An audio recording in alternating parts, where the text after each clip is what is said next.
Այո, մեզ իրավունք էր տրված ամսվա ընթացքում 2 անգամ այցելելու, տեսակցելու Սրբազանին ընտանիքի անդամներով։ Ընտանիքի անդամների մեջ ներառվում էին մայրս, քույրս, ես եւ առաջի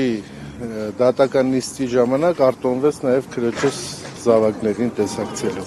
Եթե հարց ունեցիք Սրբազանին, ինչու հենց իրեն թիրախավորեցին, թմրանյութի պատմություն, տարբեր այսպես անձնական կյանքին։ Դա Սրբազանին ուղղելու առումով դրամաբանական չէր, որովհետև այնքան բացահայտ էր, որ բոլորն էլ գիտեին եւ հասկանալի էր, որ Սրբազանի դիրքորոշումները հանուն հայ առաքելական եկեղեցու իրավունքների տրամաբանության ներքո էր։ Կյանքում ինչ փոխեց, հարցուղել եք, երբևիցե կամ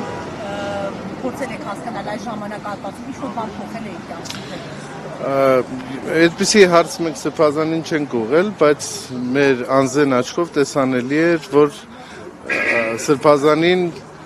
եւս մեկ անգամ հաստատել էր այն պատկերացումների, դիրքորոշումների մեջ, որ մինչ կալանքը Սրբազանը ուներ։ Շատ է նշվում, որ Արշակ Սրբազանը վեհափառ հայրապետի ամենասիրելիներից է, այսպես ասած, եւ շատ է նշվում, որ հենց թիրախավորվեց Արշակ Սրբազանը, որպեսզի վեհափառ հայրապետին,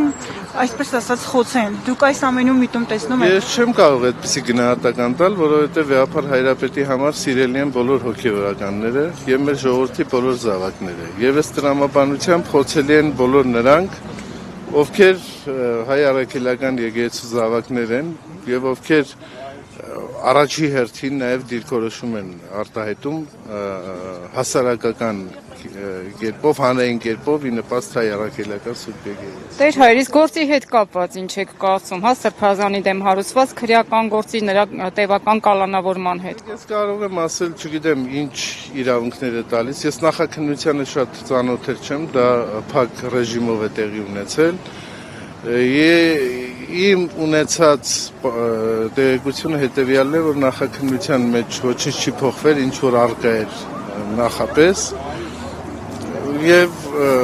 այսպես իրավաբանների գնահատմամբ սա իրավաբանության դրամաբանությանը որևէ առումով չի ենթարկվում այդ դրամաբանության մեջ եւ իրենց գնահատմամբ սա ուղղակի абսուրդ չինցու, այսպես ասած, տարիներ հետո պատրվակ էր Սրբազանին կալանավորելու համար։ Սա այո։ Դուք երևի լսել եք այն հոգևորականների կամ արդեն նախկին հոգևորականների հայտարարությունները, որ Արշակ arczepiskopos Խաչատրյանին վերագրվող ենթադրյալ վերագրվող տեսանյութը հենց վեհապառ հայրապետն է տարածել, որովհետև իրենք միմյանց դեմ այսպես ասած կոմպրոմատներ ունենք։ Այս մասով ինչ կարող եք ասել։ Ես այդպիսի անդրամաբանական գնահատականների չեմ ուզում անդրադառնալ։ Իսկ ինչ վերաբերում է հոգևորականներին, մեր հոգևորականները, եթե գործող հոգևորականներ են, ես պատշաճ չեմ համարում գնահատականներ տալ այս առումով։ Ինչ եք ասում եկեղեցու դեմ այս արշավը ինչով կավարտվի եւ արդյոք մեր եկեղեցին անսասան կմնա։ Անշուշտ եկեղեցին անսասան է, որովհետեւ եկեղեցին երկինքն է երկրի վրա եւ պիտի ավարտվի նրանով, ինչով ավարտվել է ամբողջ բոլոր դարերի ընթացքում։ Եկեղեցին այսօր կանգուն է եւ այսպիսի հարվածներ չէ, որ հղվել են հայ առաքելական, ուղղվել են հայ առաքելական եկեղեցու։ Ներողություն, ձեզ հայտնի է, որ կուսակրոնության խախտման դեպքերի մասին տեղեկություններ ձեզ հայտնի է, թե ոչ։ Գիտեք ինչ կա, դա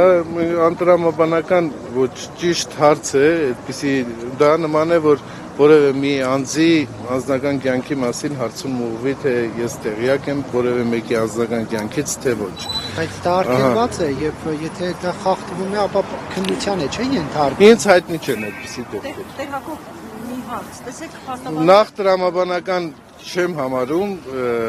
շիտակ չեմ համարում այդպիսի հարց որևէ մեկին ուղղելը, իսկ ինչ վերաբերում է ինձ հայտնի են նման դեպքեր, թե ոչ, ինձ հայտնի չեն նման դեպքեր։ Տեր Հակոբ, տեսեք, փաստաբանները ասում են, որ այն հոգևոր հոգևորականներին, որ բանտարկեցին կամ որ մեղադրանքներ առաջադրեցին, ասում են, որ սա նրանց ճնշելու նպատակով է, կաթողիկոսին ճնշելու նպատակով է։ Հիմա, այսինքն այն հոգևորականները, որոնք չեն միացել Փաշինյանի ծրագրին ընդդեմ Մայրաթորի ու մնացել են Մայրաթորի կողքին։ Հիմա հոգևորականներին, օրինակ մեղադրանքներով, քրեական գործերով, բանտարկելով հնարավոր է ճնշել։ Սա կազմի, սա շատերի տրամադրվածության վրա կարող է բացառաբար ազդել։ Գիտեք, անհնար ոչինչ չկա եւ պատմությունը ցույց է տալիս, որ բռնաճնշումներով, որոշակի հիմնարկներով հնարավոր է մարդկանց ներգրավել որոշակի սխալ գործողությունների մեջ, բայց դա օրինակ որ վախենանում միանան Փաշինյանին այս գործերից, ուզում եմ ասել դա ազդող, աշխատող գործիք է։ Ես չգիտեմ, միգուցե վիճակագրությանը պետք է անդրադառնալ եւ եզրակացություններ հանել, թե դրանք ազդեցություն արդյունք էս առումով ունենում են, թե ոչ։ Հակոբ, իսկ ինչով եք պայմանավորում իշխանությունների այս պահի ընկրկումը, այլևս չեն գնում պատարակներին, չեն պարտադրում, որպեսզի զեղչվի վեհափառ Հայրապետյանը։ Կարող եք հարցին պատասխանել, որովհետեւ այդքան չեմ էր հետևում, միգուցե հարցում պետք է ուղղել հասցեատերերին։ Համեցեք, եւ նաեւ ուրախ եմ, որ ձեզ տեսնում եմ այստեղ, ձեր գործունեություններ, աշխատանքներ, ձեր առաքելություններ ուղղակի դիտարկում ենք հաջակցություն առաքելական մեր սուրբ եկեղեցու եւ ամենայնի գլուխայնում ամենայն հայոց Հայրապետի։ Եվ կներեք իհարկե բնավ չցանկանալով որևէ մեկի անձնական տիրույթ մտնել, բայց քանի որ այդ տեսանյութը տարածվել է լայնորեն համացանցում, դուք նայել եք այդ կադրերը, այդ շինությունը, ներսը, սրահը, սենյակը ձեզ ընդհանրապես ծանոթ տարածք համարվում է։ Ճիշտն ասած, այդ հարցը ավելորդ եմ համարում, լավ կլիներ, հարցը արդեն փակված հարց է եւ բավարար չափով իրազեկում փոխանցվել է այդ հարցի առնչությամբ։ Ձեզ ծանոթ էր այդ սենյակը, թե ոչ։ Այդ հարցի իհարկե ծանոթ չէ։ Իհարկե ինչ սենյակի մասին է խոսքը։